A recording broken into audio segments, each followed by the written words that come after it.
Ok, salut, bienvenue. On va continuer. On va faire un exercice sur la méthode de la séquente. D'accord? La méthode de la séquente, c'est ça qu'on appelle méthode à deux pas.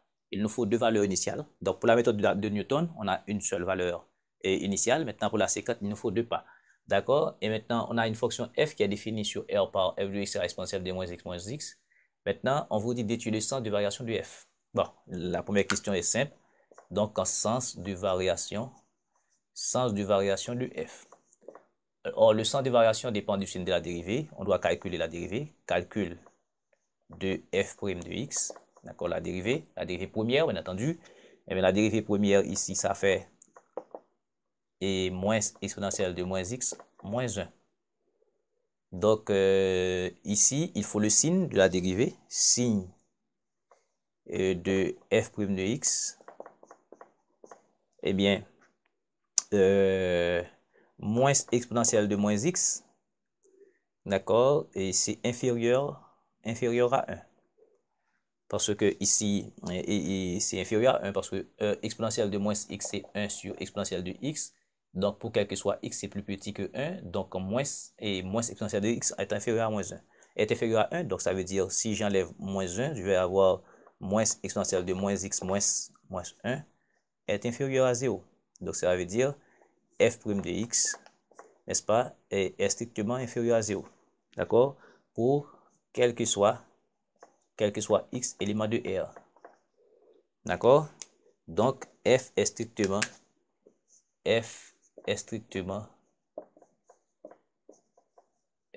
décroissante. D'accord? F est strictement décroissante. OK? Et nous répondons à la première question. D'accord? Donc, pour quelle que soit la valeur qu'on donne à x ici, donc f' de x sera toujours plus petite que 0. Maintenant, deuxième question. On veut, par la méthode de la séquente, trouver une racine, ça veut dire une valeur qui annule cette fonction-là. Eh bien, par la méthode de la séquente, d'accord, de la séquente. Donc, ici, ou bien méthode de Lagrange. Donc, là, il faut nous la relation de récurrence. Pour cette méthode, c'est xn plus 1 qui est égal à xn moins f de xn, d'accord, moins f de xn par xn moins 1, d'accord, sur f de xn moins f de xn moins 1, d'accord. Voilà pour la méthode de la d'accord. Je peux écrire ça autrement, un peu plus ici, d'accord. La relation de récurrence la méthode de la séquence, c'est xn plus 1, c'est xn moins f de xn par xn moins 1, d'accord, sur f de xn moins f de xn moins 1. Donc, à remarquer ici, on a déjà x0, on a déjà x1. Donc, il nous faut x2. Eh bien, x2, pour n doit être égal à 1, ça va faire x2. Ça va faire ici x1, d'accord, n égale à 1, x2, x1, moins f de x1 par x1 moins n égale à 1, ça va faire x0 sur f de x1 moins f de x0. D'abord, il nous faut f de x1 et puis f de x0. D'abord, f de x0, c'est f de 0. D'accord? X0, c'est 0. D'accord? X0, c'est 0. Mais ça va faire ici. On remplace, ça va faire exponentielle de 0 moins 0. D'accord? Donc, ça va faire 1 ici. Et f de x1, c'est f de 1. Ça fait exponentielle de moins 1, moins 1. Donc, exponentielle de moins 1, je crois. D'accord? Et deuxième fonction, exponentielle plus ou moins 1, moins 1. Donc, ça fait moins 0,63, 21, 20. Donc, moins 0,63, 21, 20. OK? OK, maintenant, on peut maintenant calculer x2. Donc, pour calculer x2, on remplace directement. D'accord? D'accord, c'est à vous de faire. Moi, je vais vous donner le résultat directement. Vous remplacez x1 par sa valeur, qui est 1. D'accord? Et ensuite, vous remplacez f de x1 par sa valeur, qui est moins 0,63, 21, 20. Et puis x1, c'est 1, moins x0 qui est 0. Et puis sur f de x1, qui est ça, moins f de x0 qui est 1. OK? Je vous donne le résultat automatiquement. OK, donc en calculant ce résultat, on trouve 0, 61, 27, 0, 0. Ça veut dire 1 moins 0, ça fait 1. Donc moins par moins plus. Donc je fais tout ça divisé par moins 1 pour 63, 21, 20. Et puis après quoi, j'additionne 1, donc sur le résultat, donc ça fait ça. Maintenant, pour trouver x3, n doit être égal à 2. Donc ça veut dire x3 va être n égale à 2, ça va faire x2 ici, moins f de x2, d'accord, et par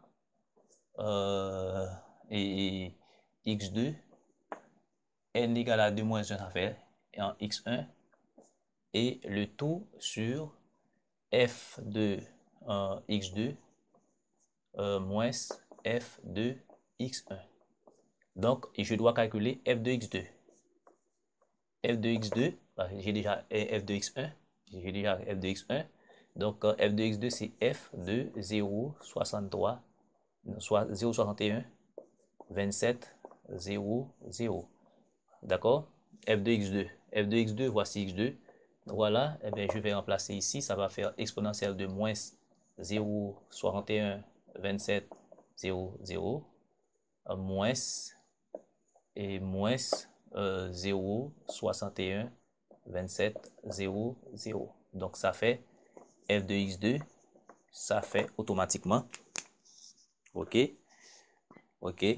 Donc, je calcule maintenant et je dois avoir f de x2. Donc, f de x2 dans la fonction, ça fait exponentielle de moins 61, 27, 0, 0, parce que ça, c'est la valeur de x2, moins, d'accord? Moins ça, et 0,61, 27, 0, 0, et ça a donné moins 0,7, 0, et 0,8, 14. Maintenant, globalement, pour x3, je remplace x2 par sa valeur, qui est ça, d'accord, moins, selon la formule, f de x2, que je viens de trouver, c'est ça, facteur de x2, qui est ça, d'accord, moins x1, c'était 1, d'accord, et sur f de x2 qui est ça, moins facteur de f de x1, on a calculé, c'était ça, il y a un moins ici, il y a un moins dans la formule, d'accord, f de x1 ici qui est moins, et puis il y a un moins, donc je mets une parenthèse. Donc du coup, je vous donne le résultat. OK, donc voilà, en calculant x3, bien entendu, beaucoup d'astuces ici, beaucoup d'astuces, il y a un moins, plus, ça fait plus, il y a un moins, ça fait plus, donc vous faites ce résultat d'abord, vous multipliez par ça, d'accord, vous gardez ça au numérateur, après quoi, vous faites ça, parce que ça est plus, ça, moins ça, et vous gardez au numérateur divisé par le dénominateur, les résultats après, d'accord, puisque c'est moins par moins plus, donc vous allez ajouter les résultats ici. Donc ce résultat sera négatif, d'accord, vous allez enlever ça et vous allez trouver 56, 38. Maintenant, je profite de calculer x4. Pour calculer x4, il faut que x3, d'accord, pour calculer x4, d'accord, n doit être égal à 3. N égale à 3, ça va faire n 3 plus 1, ça fait 4. Ça va faire x3 ici, f de x3 ici, ok, x3 ici, et puis 3 moins 1, ça fait 2. Ici, sur f de x3 moins f de x2, du coup, j'ai déjà f de x2, d'accord, et chez x3, il me faut calculer seulement f de x3. Donc, f de x3, c'est f de cette valeur, 0, 56, 38, 52. Donc, ça fait exponentielle de moins 0, 56, 38, 52, moins 0, 56, 38, 32. Donc, ça me donne automatiquement, ok, donc ce résultat me donne 0,005160. eh bien, du coup, je vais remplacer f de x3 par sa valeur, x3 par sa valeur, etc. Donc, je vous donne les résultats là-haut.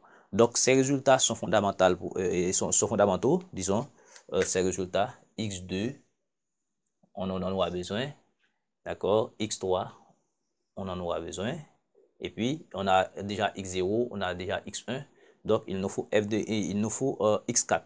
Donc, pour avoir x4, je fais ça de ce côté ici, d'accord, je fais de ce côté. Donc, je vais remplacer x3 par sa valeur. Donc, ça veut dire x4 va être x3, c'est ça, 0, 56. Bon, j'ai pas la peine, j'ai pas besoin de remplacer. Vous allez voir, d'accord, je vais faire du coup ici x3, 0, 56, 38, 52 pour faire prendre moins de temps. Ici, et puis f de x3 que je viens de calculer là, 0,005160 que je remplace ici. x3, c'est ça, moins x2, j'ai déjà ça. Sur f de x3, je viens de le calculer. Et moins de f de x2, j'ai déjà calculé f de x2. Vous voyez? OK? Donc, il n'y a pas assez d'espace. Donc, je vais calculer du coup pour vous. OK? OK? Voici donc en x4. Il faut prendre beaucoup de soin à bien remarquer ici. x3, ça me donne 0,56, 38, 52.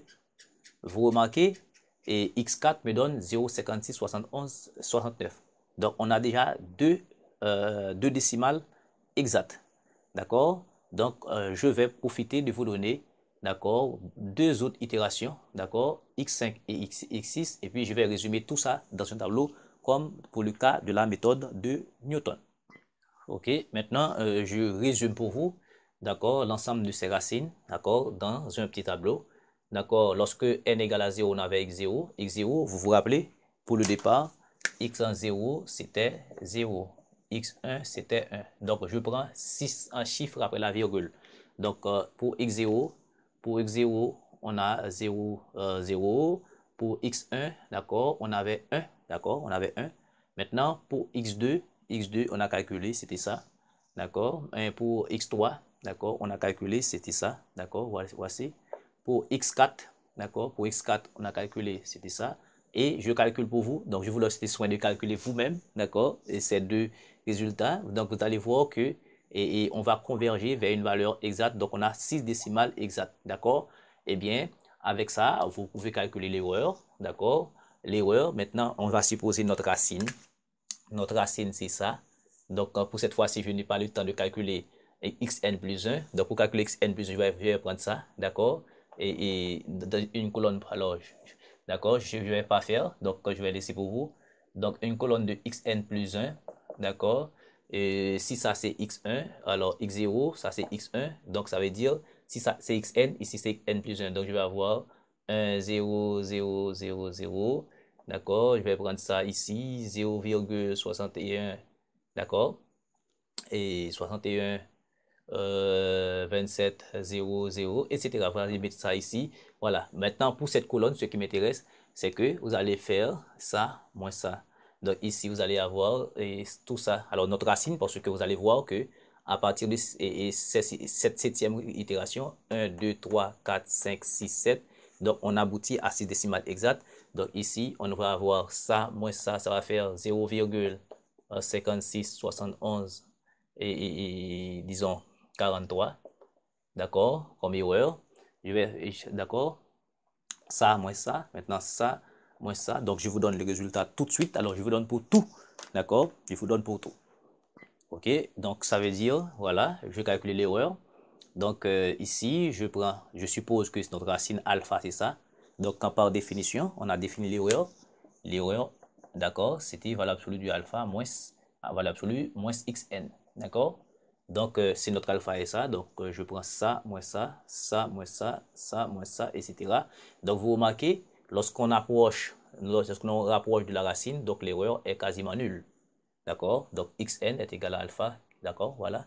Donc, quand n est devenu et quand n est très grand. D'accord? Quand n est très grand, donc c'est comme si alpha égale à xn. OK? Donc, voilà. Donc, ici, c'était un exercice sur la méthode de la C4. Donc, notre prochain cours, maintenant, on va parler de l'interpolation de Lagrange, disons l'interpolation polynomiale. Merci et beaucoup de suivre cette séance. Merci beaucoup.